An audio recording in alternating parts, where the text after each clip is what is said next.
Hello and welcome to Columbus Blue Jackets fan reaction to the first game of the season against the Boston Bruins, and the Columbus Blue Jackets win the first period. They lost the game 6-3 in I don't know what I'm saying. They lost the game 6-3, which is unfortunate, but they had a very strong first period. There were some sloppy mistakes that came with inexperience and youth, but let's get into the highlights.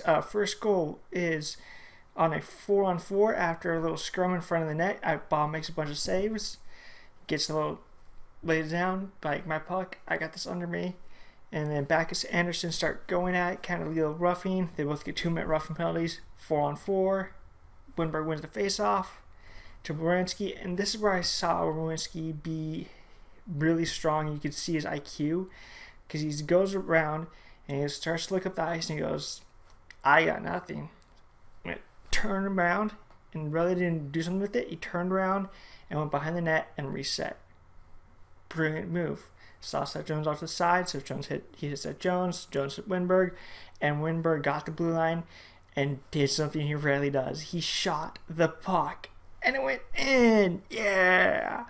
So Blue Jackets are up 1-0. We jump a little bit later into the game.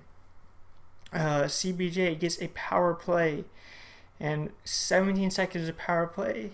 Werenski catches on the blue line, makes a good play, sees what he has, hits Winberg. Winberg hits Foligno. Foligno has a perfect pass over to Cam Atkinson, and Cam Atkinson has all day to shoot into that empty net, and he just goes, nope. Goal. 2-0 after one. Columbus leading the way, and it looked like at that first period they were just going to keep on rolling. They knew what they were doing. They were playing their game. They had all four guys going. They had the set, but they knew they had a game plan, and they were following it to the T. And then the second period started, and something clicked in. I don't know what happened. I don't know if they got a little too comfortable with themselves, but in the first period, everybody was working together. The veterans started carrying the puck, bringing the newbies into it. Like, hey, this is regular season now, and they were doing a great job showing the way. And the newbies were getting adjusted, and all of a sudden, they just went blah in the second period. And proof of that is the Bruins' first goal of the game. Bob stops on the side of the net, goes and shoots up the boards. By the way, Bob played the puck a lot in this game. I noticed that pretty early on. He was playing the puck. He seemed really comfortable with it, and that's a good sign for us going forward. Is he seemed to want to play with the puck. He knew what he was doing, and we were rolling along. So he sends the puck up the boards, back chips it down. Werenski goes, nobody's around. I got it, and this is where that experience came in on him.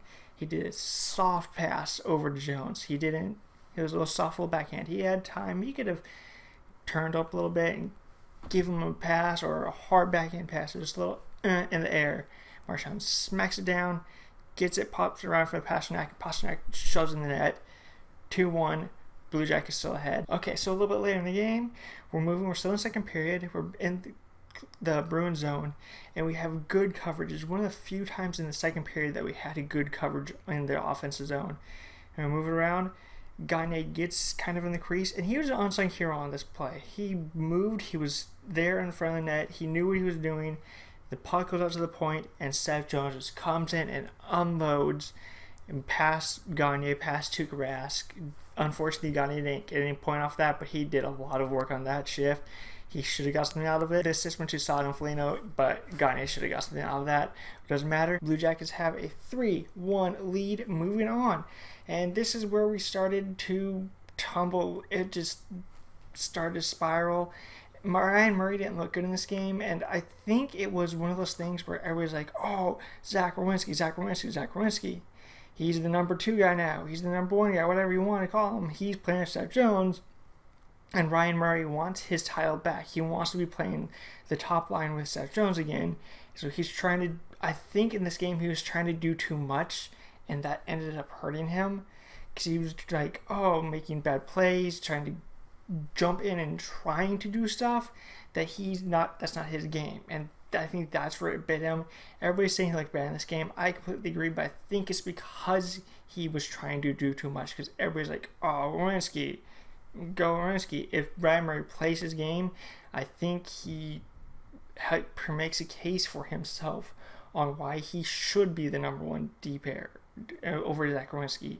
I don't know if he should or not, maybe, but I'm just saying you get my point. He's saying, trying to prove himself that he should be the pair, but he was trying too hard. All right, so moving on to the next play. The Bruins are in our zone, and they're cycling the puck, and they're cycling the puck, and they're cycling the puck, and just wearing our D down. They did it all night long, and it was so tough to watch because we want to do it. And so they cycle it, they get a point, Chara unloads, he shoots it wide, it pops out. Bob's in position. He goes, here comes a Bruin player down, and it passes the Bruin player. Had that Bruin player caught it, he would have shot it, and Bob would have gotten mine and gobbled it up. But it went right past him, right to David Backes, who had an empty net, and he threw it right in there. And it was just, you fell for him. When I saw it go past him, I was like, oh crap, Bob's covering the wrong guy. This is not going to end well, and it did not end well for us. Unfortunately, he couldn't get there in time, so now it is 3-2. Columbus still has the lead. More or less growing pains with the D, but I think they deserve it. Everybody's saying that they're too young, they shouldn't deserve it, but Seth Jones gives a little poke to Werenski, who's nowhere to be seen after being cycling in the zone for a little while. Marchand gets it, pops up to the point, the dude unloads, and Backes tips it in. What do you do on a tip-in goal? 3-3, end of 2. It was a tough period to watch because we had so much momentum coming into the second period, and we got smacked right out of us. But that top line is just putting up parallels, and we're moving on to third period. Okay, so we start the third period, and the same things are happening as the second period. They're just wearing us down. They're in our zone, and it's not looking good. So we finally get into their zone, and we have a little bit of pressure, and then they start to take it out. And Jenner does a nice little move. He gets to steal the puck, and as he curls back around, Marchand, most people didn't see it, and I can see people online giving Jenner crap about this goal, but Marchand pokes it off his stick. I mean, he shouldn't have turned towards Marchand, yes, but Marchand did poke it off his stick, so not 100% his fault. I say about 75% Jenner's fault, but there's that poke that popped up to Pastrnak, and popped up to, I don't know who popped up to, got to Pastrnak, who's behind our D, and he was gone. Gets down, he shoots, ball makes a save, and it's sitting right there. And here's Marchand, because he somehow beat our D again, and he just goes pop, and Bob swings at it and misses. It is now 4-3. That was a tough goal. That ended up being the game-winning goal. Okay, so moving on to the final goal, scored by Brad Marchand again, because he's skating down the ice, and he gets in our zone, and as he cuts across, he makes Nutatev, I don't know what his name is. He's a new guy. Makes him look like a statue. He just went through his legs, and he was just standing there. Okay, I guess I should move now. He goes around and just goes glove side on Bob, and it's just the final nail in the coffin.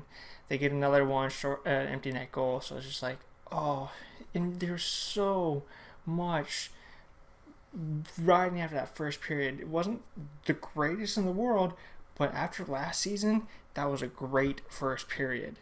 And the final two periods were a lot like last season, and last season was rough.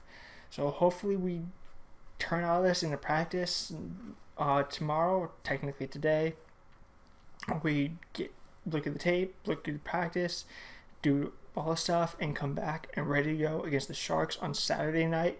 And let's take it to them. Let's not go like last season. Let's get a win early on in the season. Within the first 2 games, let's get a win. So hopefully we can do that. And until next time, I'll see you later.